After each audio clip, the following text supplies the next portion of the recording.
Greetings, Centennial State, and welcome to the Colorado Report. I'm Dave Rex. Twice a week, we bring you select headlines and side stories from the Rocky Mountain State. Thank you for joining us.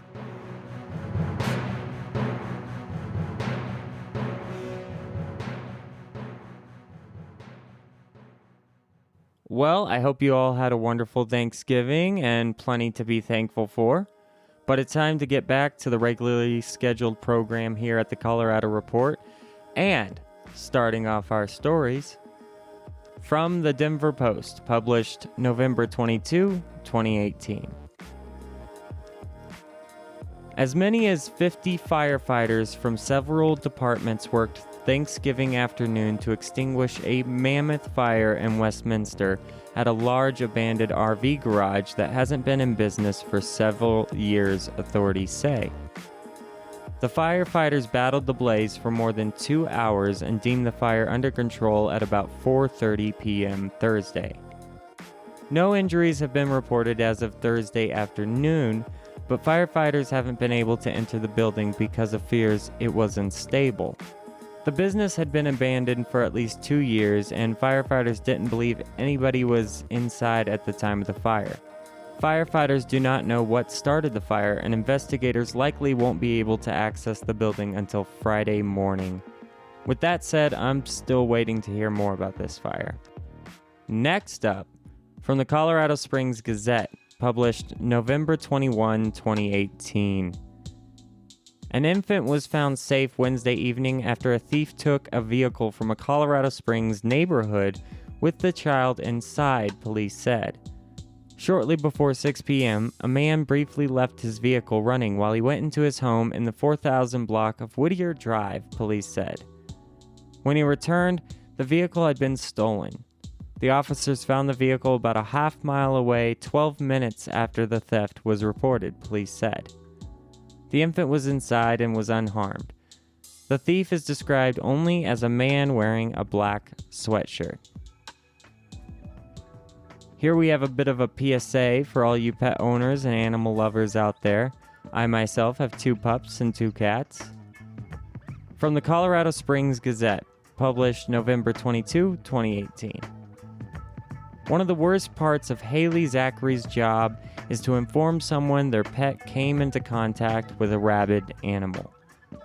More often than she would prefer, the safest course of action is to euthanize. Rabies is not a good way to die, Zachary said, and preventing that suffering in that animal is going to be the most humane way to deal with it. Unfortunately, Zachary, a communicable disease epidemiologist with the El Paso County Public Health Department, said she has seen about 6 times the amount of infected animals this year than a typical year might yield. A total of 66 positive animals were found this year in the El Paso County, Zachary said. 59 were skunks, and the rest were bats and raccoons. Between 2016 and 2010, the county would see an average of 10 rabid animals each year.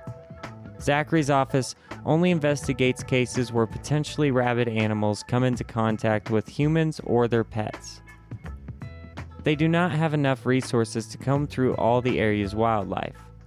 Jennifer House, the state public health veterinarian for the Colorado Department of Public Health and Environment, said Denver, Lamar, and Jefferson counties have seen increases as well. In addition, Durango, Pasoga Springs, and Bayfield have seen rabid skunks, which is atypical, House said. This year, Denver saw a total of 71 positive skunks and 5 bats. Denver has not had skunk variant rabies until fall 2017, so a typical year for them would have been 0. In addition, House said the spread to urban environments like Denver and Colorado Springs exacerbates the uptick because local animals don't know to avoid the infected. The best options are to have veterinarians vaccinate dogs and cats, House said. Then keep cats inside and dogs on leashes. Don't feed skunks and don't leave cat and dog food in your yard, she added. You don't want to set up an established habit for the animals in your yard. Most think of rabid animals foaming at the mouth, Zachary said. While that can be a symptom, it occurs late in the disease's progression. Early on, the animals appear as though they're drunk, she said. They can't walk straight, or they'll walk in circles, bang their head on the ground. They'll have strange vocalizations, or the animal will look like it's seeing things that aren't really there. They won't eat, won't drink, and they won't be shy. Skunks are typically docile and shy creatures, House said, so skunks approaching or attacking people or animals are likely sick. Anyone who believes they or their pets have come into contact with a rabid animal should call the county at 719-578-3220. So, make sure to vaccinate and keep your pets inside or on leashes. For the next story, we take a somber moment and look at the Denver Post, November 22, 2018, and the Colorado Springs Gazette, November 24, 2018. 2 people died Thanksgiving morning after a driver in a suspicious vehicle fled Fort Collins police and caused a crash. The victims would be identified as 55-year-old John Nees of Cedar Rapids, Iowa, and his daughter, 38-year-old Nicole Nees of Fort Collins. Here is a clip of Fort Collins police spokesman Brandon Barnes on the day of the collision. Hi, my name is Brandon Barnes, and I'm a member of the Fort Collins Police Services media team. On November 22, 2018, Fort Collins Police received a call of a suspicious vehicle near the intersection of Arctic Fox Drive and Caribou Drive. Officers had responded there and attempted to make contact with the vehicle. The vehicle fled and officers did not pursue. Shortly thereafter, there was a multi-car collision at the intersection of Harmony Road and Boardwalk Drive. We can unfortunately confirm that there have been multiple fatalities as a result of the collision. The driver of the suspect vehicle was taken into custody by police. The intersection of Harmony and Boardwalk will be closed for several hours as the Fort Collins Police Services crash. Before we begin to wrap this thing up, there is one more story I'd like to tell you about from the Daily Sentinel, published November 21, 2018. A Clifton woman who embezzled thousands of dollars from her daughter's Girl Scout troop earlier this year pled guilty earlier this fall and is in the process of paying her court-ordered restitution.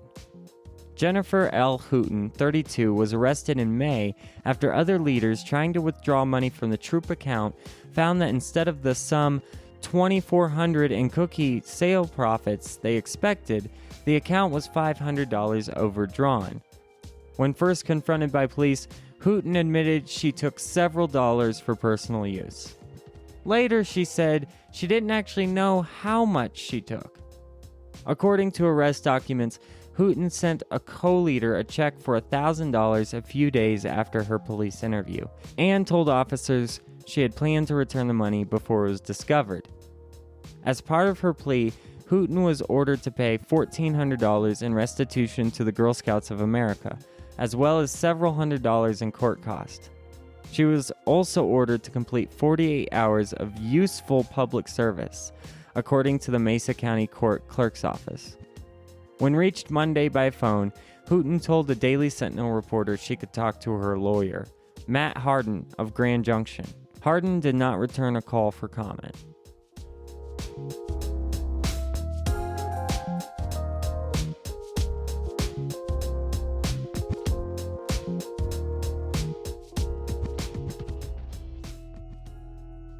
Before we leave, just one more thing.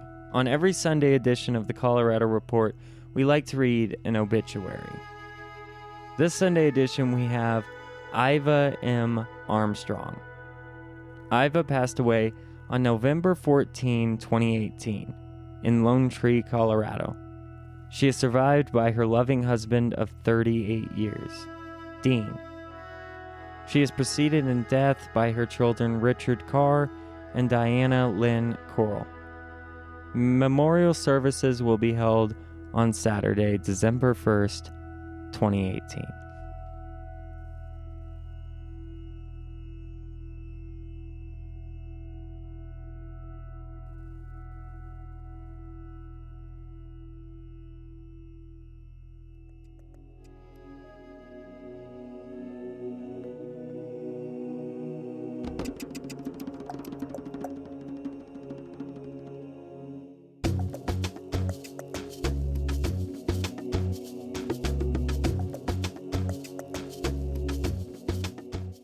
And that's it for this Sunday edition of the Colorado Report. You can check out links and show notes for this and all episodes at thecoloradoreport.com. You can email me at coloradoreport@gmail.com, and you can tweet me at thecoreport. I'm on Instagram at Colorado Report, and do not forget to subscribe. Thank you so much for listening. I'll talk to you soon.